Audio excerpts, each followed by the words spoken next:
Okay, and welcome to the Franchise Freedom Podcast. I'm your host, Giuseppe Grammatico, your franchise guide. And today we have a very special guest. We have Henry Lopez. I was actually on Henry's show last month. We had such a great time, and I wanted to invite Henry back onto my show. So Henry is a father, husband, and serial entrepreneur and small business coach. Loves building and operating small businesses and has 35 years of diverse business experience, including successful careers in information technology, sales training, and business ownership. His current business endeavors include co-founding Levante Business Group, offering business coaching and consulting, and hosting the top-rated The How of Business podcast. Great podcast for anyone listening in. Co-founding of I Top It, a self-serve frozen dessert restaurant in Colorado Springs, and L3 Destinations, a travel agency business co-founded with his wife. Done a lot of businesses, lot of experience. Welcome to the show, Henry. Thank you, Giuseppe. I'm looking forward to the conversation. I appreciate you having me on the show. Yeah, though I looking forward to it. I love talking to people that have had multiple businesses, right? Not just one business, and they can kind of talk about non-franchise businesses, franchise businesses, and everything in between. So really appreciate it. Tell us, a little bit about how did you, we always start with kind of career transition. How did you get into the businesses you're in now? We'll start there. Yeah. Well, the businesses I'm in now, obviously, is after many years of being involved with about 11 different businesses now. My very first business was in 1991. I bought an existing franchise. There's a local pizza franchise called Mr. Jim's in the Dallas area. The guy who ran it was desperate to get out of it. He was able to offer us a note because I didn't have the resources, but I kept my day job. I had a pretty good paying job doing sales and marketing in the software industry. This is 1991. But I had a friend, Renee, who had managed and worked at one throughout high school and into college. And so he ran it full time. We paid him a salary. I kept my day job. So it was a classic, what we call now a side hustle. But that was my first experience was with a franchise. Awesome. Yeah, franchising comes up quite a bit, and we'll definitely talk more about that as to what to look for in a franchise and some of the pros and cons depending on what your business goals are. Excuse me. Wanted to talk about one topic, and we spent quite a bit of time on, was just business coaching. Which is a topic we've been talking quite a bit about on yesterday's shows and previous weeks. And, a topic that comes up, I've used business coaches over the years. And by the way, highly recommend working with a coach, even if you're part of a franchise system, because they'll go over and beyond to kind of merge the personal and business aspects of it, and not just coaching you on the franchise itself. But, people make comments to me, and I thought it would be helpful to kind of address those concerns, comments, questions on today's show. And, now with the internet, 20 years ago, well, over 20 years ago, completely different. But now with the internet, information's free. And why the heck do I need to pay a coach for his advice, his expertise? And my comment is always, the information is out there. I would say 99% of the info. I would even say, take it a step further, I work with a coach that told me, you can hire me, but 99% of the information we're going to talk about is free online. And I said, well, why would you tell me that? and he told me, well, the giving the advice is free. Obviously, we're going to put together a custom plan for you, but it's implementing that plan, right? That information is great, but how do you implement it for Henry? How do you implement it for Giuseppe specifically? And secondly, who's going to keep you accountable? So you have this info, it's not specific for you. And then on top of that, who's going to kind of, kick you in the butt when you're not following through on the plan? So can you just talk about just the importance of business coaching and maybe even taking a step back and talking about what actually is business coaching? Okay, a lot there, Giuseppe. You've covered a lot of really important stuff. So yeah, it's just a tremendous topic. I was furiously writing down notes so I could break it down. So, it's interesting that as you were explaining that, the thing that came to mind is I can see why people think it's a franchise, so I don't need a coach. They're going to give me all of the guidance that I need and all the help and all the training. And certainly there's a lot of truth to that. But Right. the point you articulated is even in owning a franchise, it's valuable to have that third party disconnected opinion and advice that's not coming from the franchise that has perhaps a vested interest or a Right. certain leaning, right? So that's an interesting point. But the point about there's so much information, what I have found when I talk to people, I mean, a lot of people come to me for coaching services after having listened to my podcast, which is free, listening to your podcast, which is free. All the information is out there. Yeah. I think it's kind of taken the opposite effect, which is people are now even more paralyzed because there's so many different opinions and so many pieces of data to take in. I don't think most of us are capable of doing that. So I think you have even more of a need. But I tell you, if you would have asked me about coaching when I got started in 1991, it took me a long time in my business career to learn the value of getting help. Right. I was definitely one of those kind of guys that said, I got it, I'll learn it. Maybe I thought it was a sign of weakness. I'm sure it was ego, arrogance, even though I had nothing to base it on because I had no experience. Right. And that's one of the reasons I went with the franchise. It took me a while, Giuseppe, in my career to learn that there's so much value in it. At this point in my career, I have a coach and I'll bring in coaches and mentors. Right. I think whether it's a coach, a mentor, peers, this pursuit of business can be a very isolating experience. And I just think we need that. You articulated all of the reasons why, but accountability is a big one. But then the way I look at it, Giuseppe, when I'm doing it, I think well, is I'm helping you as my client ask the right questions. I don't have all the answers. I have a lot of experiences. I've done a lot of these things, so I'll bring a lot of that to bear. Right. But at the end of the day, what I'm helping you do most, besides the accountability part, because I think that's a big one, is helping you ask the right questions. Right. Yeah, I absolutely agree, and it's a very good point because I think the title coach, advisor, consultant, I think there gets to be a little bit of confusion there. And the way it was explained to me was a consultant was very specific to your business, guiding you. If you're in pharmaceutical, manufacturing, whatever, restaurants specifically for that industry, and coaching, I don't know if the right word is more general, but it can cover all the various industries, such as planning, hiring the right key employees, scheduling your day, and things like that. So, there's huge value. We'll give all your information towards the end of the show, Henry, as far as how the audience can contact you. But I would definitely highly recommend, even if you own that franchise, to definitely hire a coach in assisting. So.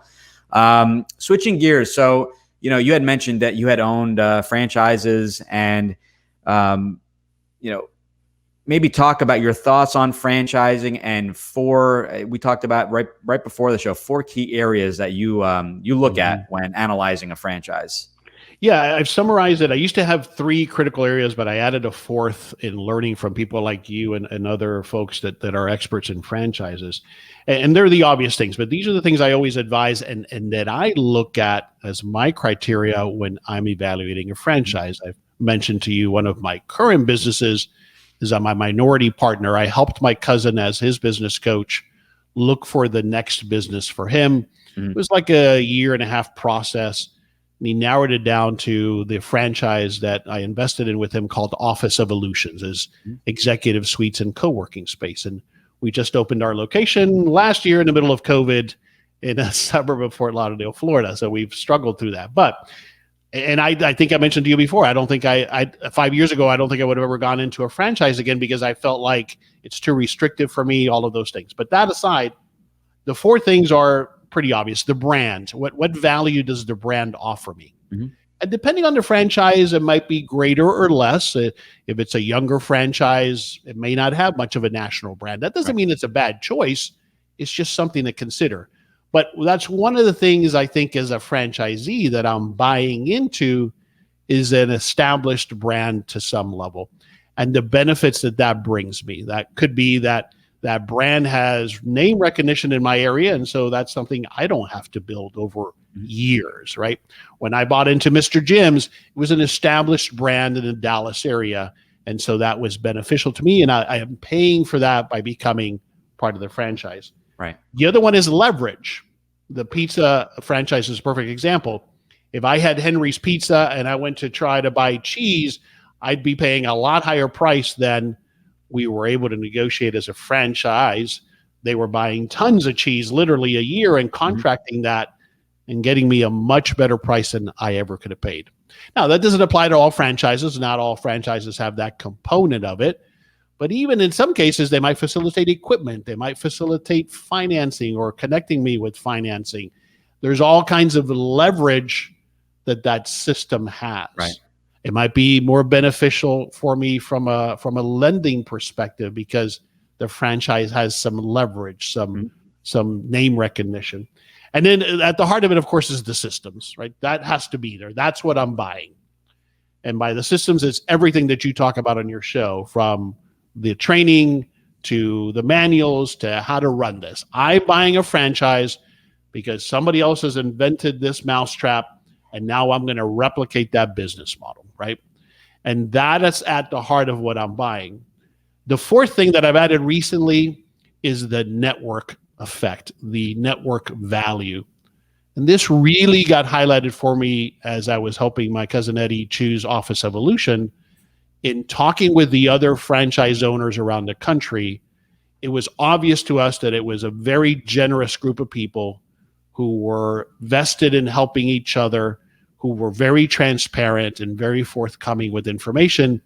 And not only did that help us make the decision to go with that franchise, but we could tell, wow, this is going to be a network that we can lean on. It's related to the point we just talked about with the need for coaching or mentors. That network is invaluable, maybe even the most valuable thing going forward. So those are the four areas that I look at when either I or I'm helping a client evaluate a franchise.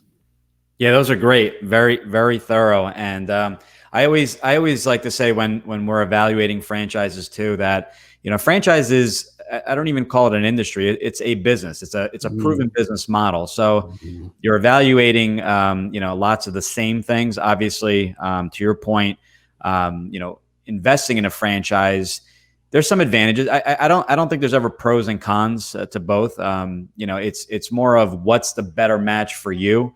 So some people have said, well, a franchise, you're restricted to selling a certain product. And I said, well, that's the franchise. It's not a secret. So it's more of, for myself, I like the business built for me that I can just run with and not have to figure out certain things.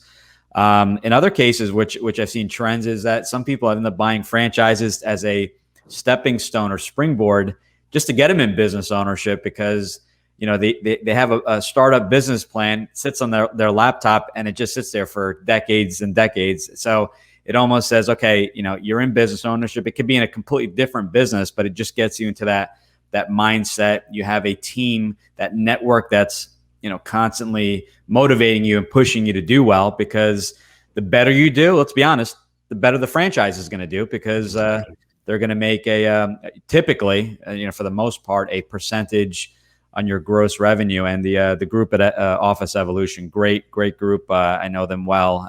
Okay, good. They offer some really, really good support. So could do a whole and related to that. Yeah. You talk about a lot on the show, that transition, especially from a corporate environment to owning a franchise, is often a good fit for all kinds of difference, including that one of the biggest things I see that people are challenged with in transitioning from the corporate world to business ownership is in the corporate world, we have all this infrastructure, all this support infrastructure. Right. Well, in transitioning to a franchise, we get a lot of that. We have that support from the franchisor. And so a lot of that, I think, translates and helps us make that transition if I'm coming to business ownership for the first time from the corporate world. Right. Very, very good point. And also to make a kind of a final comment on that is, in many cases, you may start with a franchise, which allows you to maybe invest in additional franchises, but it's not the end all be all. I've had people invest in a cleaning franchise followed by, taking care of their startup, and then followed by owning something completely different. So I tell people, you're not, just because you started one business doesn't mean you're kind of like yourself. You look at your resume. You have I saw frozen yogurt or frozen desserts in there. You have coaching, so the travel agency, so you have quite a bit. So you're not always gonna have to build up on that business. So I owned a car wash. I was in the salon business, so I call it opportunistic approach to business. That works for me. Right. And you build that portfolio, and that you diversify, just like in my investment days when we talk about mutual funds. So that's awesome. So now let's kind of switch gears. So we talked about franchising and the excitement, but businesses sometimes don't do as well as people anticipate.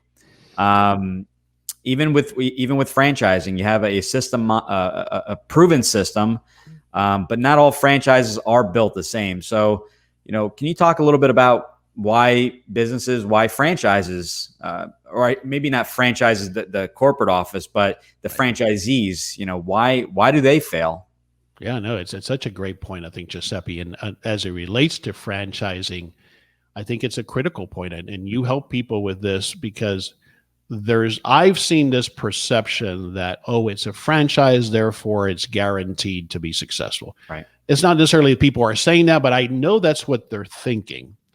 And so what that leads to then, because even in the most successful franchise systems, you have units that fail. And a lot of it is for some of these reasons. Of course, the franchisor is doing its best to keep you from failing, but at the end of the day, it's still your business, right? There's only so much that they're controlling.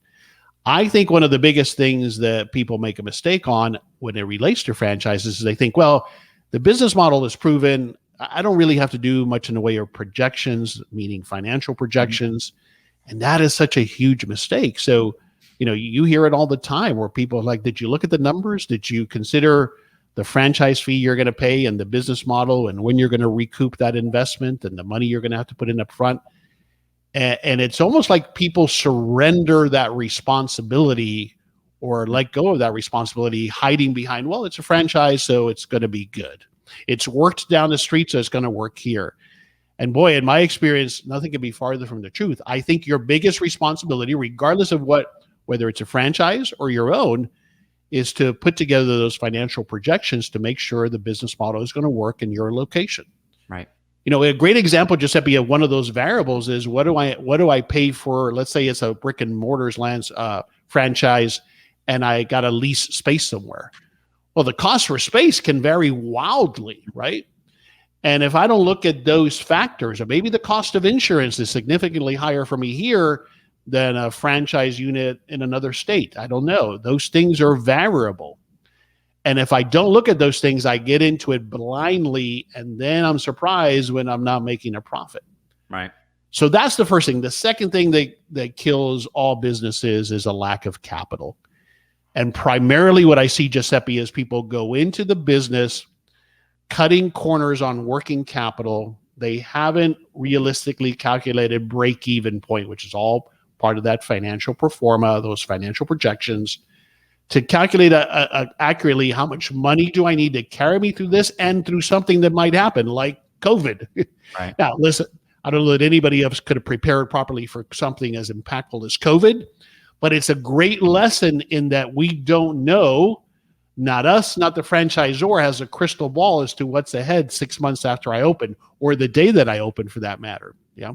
Right. So that capital that's available is critical. Perfect example is what we just went through with Office Evolutions.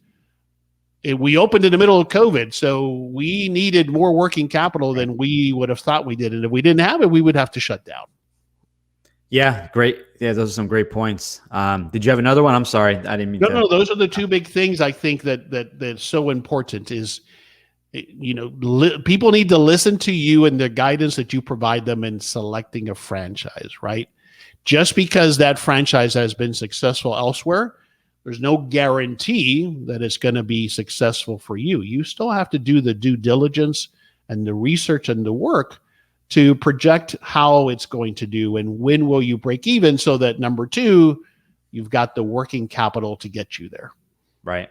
Yeah, and I'll add to the working capital and funding. I always make an introduction on typically the second phone call to speak with a funding partner, because the one thing I'll look at briefly is their financials and say, okay, you have X amount to invest. That's all your savings. But, if you're leaving your job or if you were recently laid off or furloughed to start that business, what's your monthly expense? What's your mortgage? What's school costs? What's, what other income streams do you have in, how many you need to factor in 6 to 12 months living expense. And most of the franchise companies we talk with look at that as well. The funding companies look at that. With COVID, the SBA, they're really, they're taking twice as long to approve loans. They want to make sure the risk is minimized and that someone isn't investing every dime they have and now they're paycheck to paycheck. So if they have a slow month or COVID hits, they're out of business. So they want to make sure. So they're trying to limit, they want to increase your odds of success, but also not put such a financial strain, because that stress alone can really hurt your business. Yeah, it's such a huge point, Giuseppe. That point about understanding your personal financials and how are you going to get through that period of time. The mistake I see people making is, oh no, by month 2, I'm going to start paying myself a salary. Well, right. Hopefully, but the reality is usually something different than that. Right. I'll add 2 quick ones, and not to spend too much time. And I would add number 3 and 4 to that list of failures. This is probably, I would say this is probably number 1. And it's silly it's silly sounding, but I hear it all the time. You bought the wrong franchise for you. What does that mean? Well, Henry bought a Subway franchise. He's doing really well. Giuseppe buys a Subway franchise 10 minutes away, and I am out of business in a year. Well, how does that happen? You have the big brand behind you. It does well. The profit margins are there. I'm just using an example. I'm not saying this is about Subway, but I bought the wrong business for me. I wanted a business that did not have a lot of high turnover. I wanted a business that was not operating 7 days a week, that actually had, I should say, smaller profit margins. But I saw Henry was doing well. I heard Subway franchisees are doing well. So I just said, let me change what I'm looking for to kind of fit, make Subway kind of fit versus the opposite way, which is what I recommend. Figure out your ideal business and then what companies, franchise or not, match that business. So that to me is number 1. And I would add the second thing is, what was number? I'm drawing a blank on number 2. Well, while you're thinking about it, I can't agree more with that point, though. To continue with the Subway, the other reason is, well, I love Subways. Okay, but that may not make it a fit for you as a business. Right. But yeah, I see this happen all the time, Giuseppe. That is why somebody like you is so critical to the process, because someone like you as a consultant will help that person ask them the right questions. And sometimes people don't even know what would be a good fit for them. They haven't gone through this thought process before, especially if it's their first business and all they've ever done in their life is figure out career-wise what makes sense. It's a very different set of questions that you have to ask yourself to make sure that the business is a match for you. And it's not just that I love that particular product. Sure, that's great if you do. It's all of those other components and so much more that you help people think through to make sure it's a match. And not just is it a match today, but is it a match for me where I see myself 5 years from now or 10 years from now? Is it going to get me to where I want to go? Yeah, absolutely. Could not agree more. The second one that was basically very, very simple, very basic, but I can't tell you how many people will do this. They'll buy a franchise and then recreate the system. Not sure why. Kind of. Well, I have a leaning to do that, so I understand why. Yeah. So I always tell everyone, and people are surprised when I say this, but I go, well, I said, well, maybe I don't think franchising is a good fit. And they said, well, don't you get paid to sell franchise? And I said, well, we don't sell franchises. We advise. And if you were paid a referral fee like an executive recruiter, but if you're not going to follow the system and you want to buy that Subway franchise and then start thinking of ideas and things you can add to the menu, that's not a franchise. A franchise is you follow the system, you sell the product or service. Ironically, the $5 footlong was invented by a franchisee. Mm. So you can give recommendations or ideas to corporate, but it's not your place to just start adding and changing the entire system. So Yeah. that's a whole nother, we have some really, really funny stories with what people wanted to do with certain companies. So I can imagine. jumping around, we were talking pre-show, the entrepreneurial spectrum. If you could talk a little bit about that, maybe the different levels. Sure, because it ties directly to this last point you made. I think that everybody is on a spectrum, and I think we change over time as we get more experience and we adjust and evolve.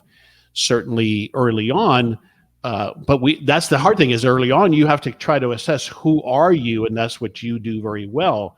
Because the spectrum is at one end is someone who wants to be their own boss, but doesn't necessarily have any aspirations about inventing the system or creating the system.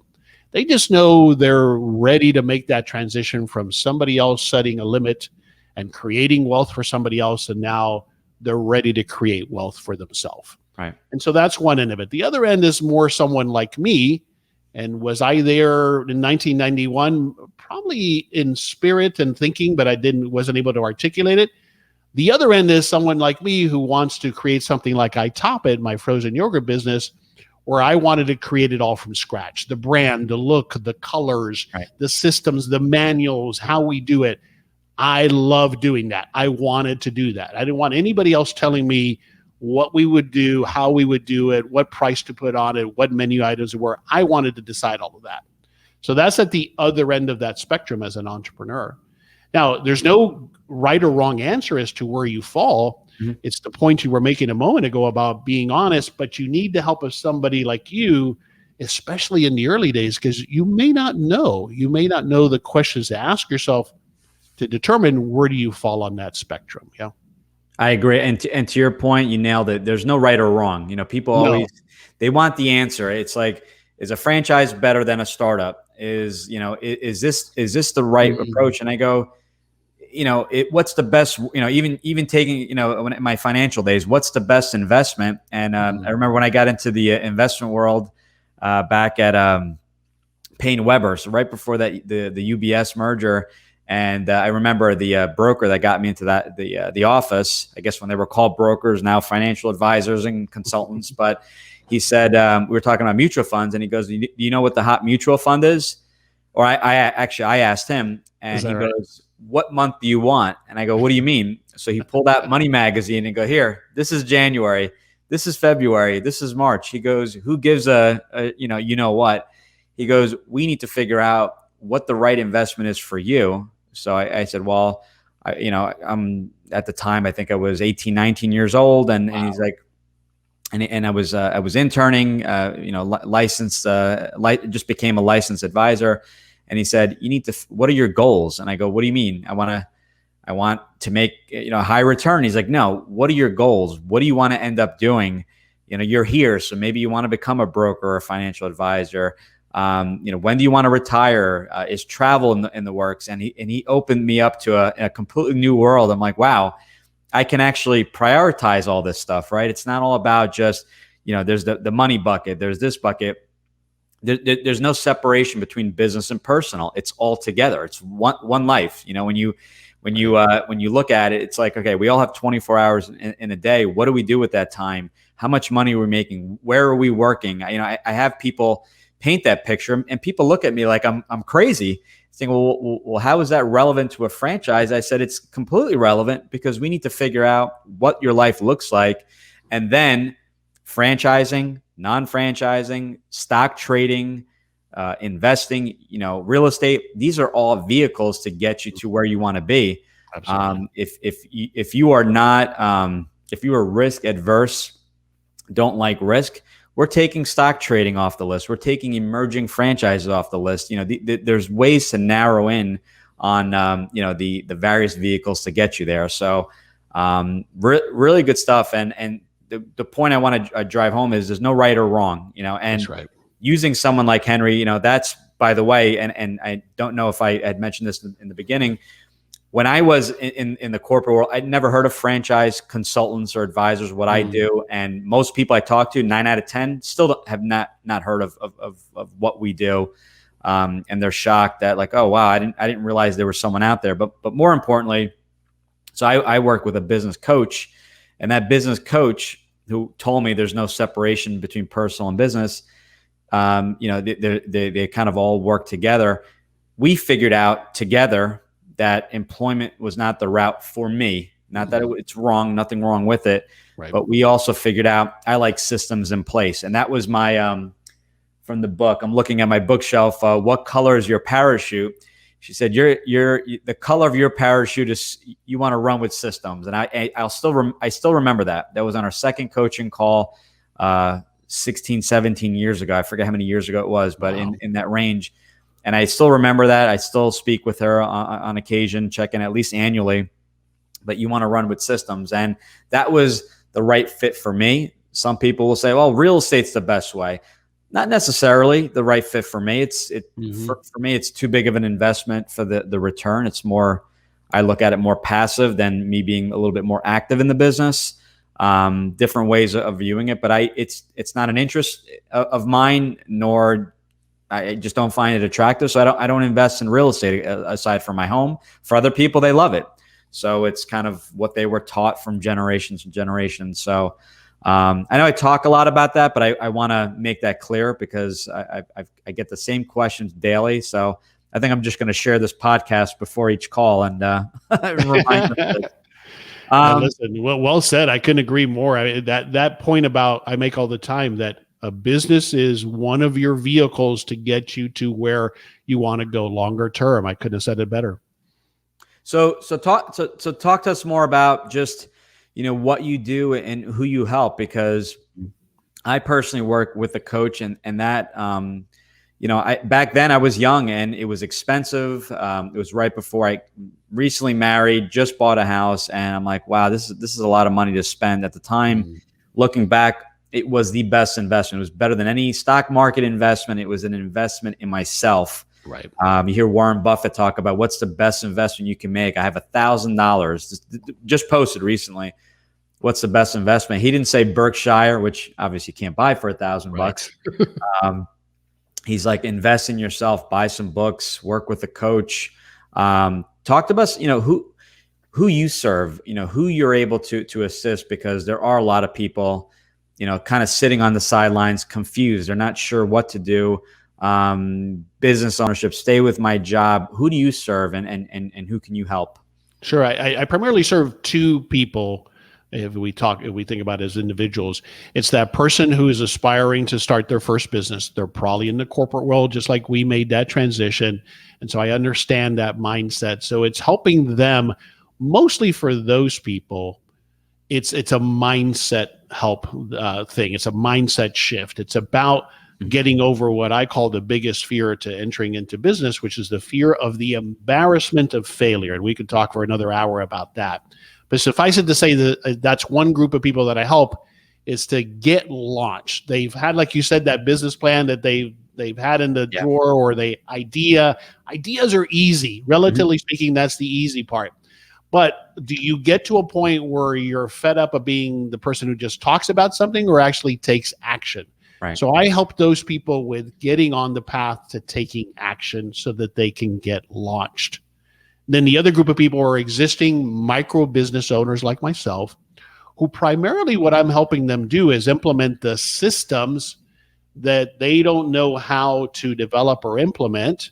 If they had gone a franchise route, they might have had that, but they decided to build their own. But now they're stuck because the E-Myth book speaks to this very clearly.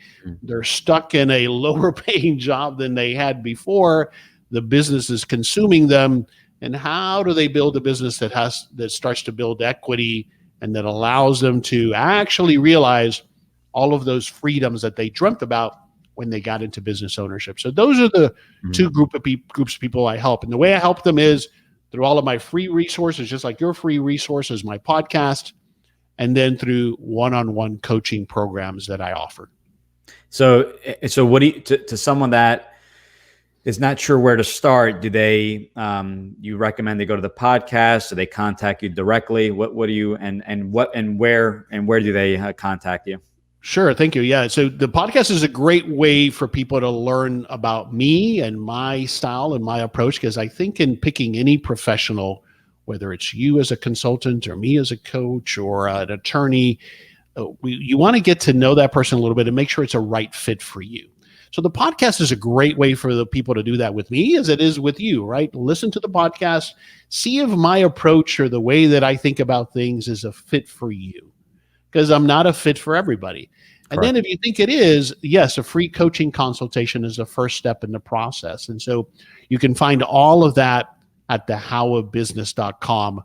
At that website, thehowofbusiness.com, is my show, my free resources, and the ability to schedule a free coaching consultation. And that's great that you offer that free consult, just to Absolutely be number one. Is it that the right fit? And you can't help everyone. I've noticed. I'm a big fan of Dan Sullivan, and we talk about the various freedoms. There's the time freedom, there's the financial freedom, but one of the freedoms that and I know there's four. And the fourth one, I always forget which one the fourth one is, but I know the third one, which never occurred to me, was the freedom to work with who you would like to work with. And that's not to sound, negative in any way, but sometimes it's just not a match. Sometimes, like for example, I had someone contact me and just said, just give me the hot franchises. And I go, well, that's not what we do. We work with you. And I said, if you want the hot franchise, and for everyone listening in, you go to look at the ranking on Entrepreneur Magazine. Yeah, do a search online. Yeah, it's the quickest way to, in my opinion, to failure. There are going to be some people that will pick the number one and do well, but the odds are, in my opinion, completely against you. We don't even charge for our service, so what do you have to lose with a call? So I'll just tell them we're not a good fit, and some people. Unfortunately, and I do every call if you schedule a call, but even if you don't have the money to invest in a franchise, we put together a plan and say, let's talk in 6 months, start to cut your expense. These are good practices in entrepreneurship. Your first year is going to be lean, put together that savings account. So anyone that you do not serve, I guess, is a question we don't ask. So if someone is thinking about contacting you, I serve such a broad range of business types and industries. Right. Again, if you've got, a larger over 20 million in revenues, larger organization, then maybe it's not as great of a fit for you. I don't have a lot of experience in manufacturing, for example, but by and large, what I find, I do have a consulting client that is a large organization. I have found that, again, what it comes down to is, are we a fit personality wise? Because I'll be able to help you ask the right questions, even if I may not know your business inside and out. I'm helping a client right now launch a legal firm. Well, I have no knowledge of that directly, but I know the process and what it takes to start a business and to grow a business, regardless of what the business particularly might be.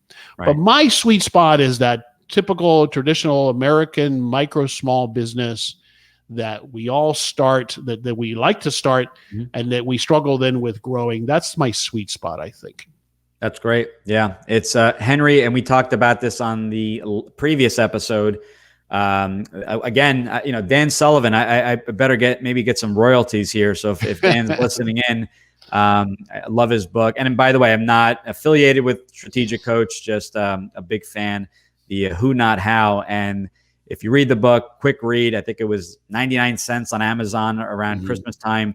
The Who is Henry Lopez. The Who is the person that could accelerate your growth, accelerate your success, put you, more important than I guess growth is, in the right direction. So you're not going down the wrong path, wrong rabbit hole. So it's not, how is important, but the who, the people that can elevate your game, that have actually been there. Not just, I know of business owners, but I own my own business. I own a franchise, a non-franchise. I have owned both. I've been on the franchise or franchisee. Henry has owned mean, you look at his resume, it's really impressive. So I think someone like Henry with the various experiences brings so much more to the table than someone maybe starting a coaching practice that's never really owned the business, and they're giving advice on business ownership.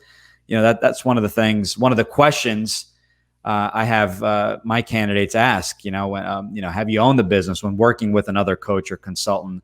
If you haven't, how do you coach on franchising and consulting? Yeah, no, I hear you. The fear, talking about fear and not paying yourself, that's something that you can't learn in a book. It's something that comes from experience and the battle wounds and the scars you have from owning a business. Yeah, I equate it to, getting parenting advice from someone who is well-intended but hasn't had children themselves. Right, exactly. Take it with a grain of salt, right? But the key, Giuseppe, is to get help. Mm-hmm. Going back to we had the conversation about what leads to failure. That's the other thing that I observe is that lack of raising your hand and getting help. And it's not any sign of weakness or lack of confidence. It's the way that successful people do it. Just so you know, it took me, like I said at the outset, a while to understand that. My cousin, going back to that example, I was his business coach, but then he consulted with a franchise coach as well, or consultant. So there's help all along the way. He had a broker and a consultant to help him with negotiating the lease. So get that help. It's what people do who are successful. And it really helps us to hopefully avoid some of the common mistakes, but also to just give us some sanity. Sometimes, Giuseppe, it's just about talking through things. And at the end of it, you're like, okay, yeah, that makes better sense now. Just in talking through it with someone, like you said, who's been there before. Yeah. And one thing I will add is, and the reason I work with a coach is that I actually connected with a coach. He's no longer coaching. He's doing other things, but really successful guy back in my corporate days. And I said, how did you become so successful? What do you recommend? What do you do? And he talked about hiring a coach. And I'm like, hiring a coach? I don't need a coach. He's like, well, these are the reasons. And this is, if you want my advice, this is what I did. And it was a significant investment at the time for me, as I mentioned before. And that coaching session alone, it was a free call, just like you offer. And then I continued working with this coach for I think it was well over a year, changed my business completely. And more than anything else, it wasn't just like, all right, these are some strategies. I think the number one takeaway was the mindset shift. This is the way to be looking at it. You're working in the business. You should be working on the business. You're fast forward 5 years, where do you want to be? And I go, 5 years, I'm trying to get through today. And she completely changed and challenged me. I mean, every single week, I had to come up with an update on our weekly call, or else, 1 week I didn't have much of an update, and she really gave it to me. She's like, you're paying me a ton of money. And she even told me exactly what I was paying per minute of coaching, just to really bring home, you're paying me all this money, yet you're not doing this. This is the stuff. So this is not going to be ongoing. Once you get certain things in place, then it's more maintenance mode. So once you kind of set the expectation, it was more of a mindset thing. I mean, my mind was blown. I started reading more and talking to other coaches, other business owners. And I go, why am I recreating the wheel? This stuff is all right in front of me. In some cases, it's my next door neighbor, which was the case in, years and years ago, who was the, very successful business owner. And I'm like, he's right there. Why am I not asking him these questions? Beautiful home, beautiful cars, vacation, retired early. He did something right. Maybe his business isn't the right fit for me, but he's got the secrets right here, right next door. Why am I not asking? So, and what I've found, Giuseppe, is that with those people, most of them are more than happy, if you approach it the right way, are more than happy to share. They want to share. Yes. And yes, we talk hours on top of hours. So, awesome. Really, really good stuff. Gets me excited. Brings me back to, my early days when I had black hair, as you can, well, this white. Might be chemically altered. I don't know. I tried cutting it shorter, but I think it actually looks whiter, but, Henry, listen, this is why we do podcasting, right? Because at conversations like this, we could talk about business all day long, and that's why we love podcasting. And this is, I went to grad school, left my job, went to grad school. I looking back, I said, I could learn just in my conversations, what I've learned. And I think we're approaching episode number 50. And we don't just talk about franchising, we talk about everything and everything in between. And I've learned so much. We're going to add all your information to the show notes for anyone that wants to listen in, or if you're not certain, want to speak with me, I'll be more than glad to make an introduction. Doesn't have to be about franchising. If you just want to talk to Henry, reach out, contact me. I'll be more than glad to make the intro. Henry, any last kind of thoughts? Anything we didn't bring up on the show? No, I guess my parting word is that if you're listening to this episode, is because you're either a business owner or you've been thinking about it. I encourage you to take action, take that next step, reach out to somebody like Giuseppe and have a conversation, or myself, or both of us. Take that step, get past that fear of the unknown or the risk, because the truth is, as someone like myself, I don't consider myself a risk taker. I really don't. Other people might look at it and say, relatively speaking, that is the case, but that's not who I am. So it's not about that. But what I challenge you, if you're listening, and if you listen to this through this whole show, that means you're interested, then take that next step. Take action on your path towards achieving this goal of becoming your own boss. Absolutely. And it's a free, either myself or Henry, a free call. Why not? What do you have to lose? But exactly, maybe a couple Seinfeld episodes. So, well, exactly right. My favorite show. Henry, it's been a pleasure having you on the show. Looking forward to getting this out in the next few weeks, and we'll definitely talk soon. Thank you, Giuseppe. Appreciate being on the show and the opportunity. Thanks. Thank you.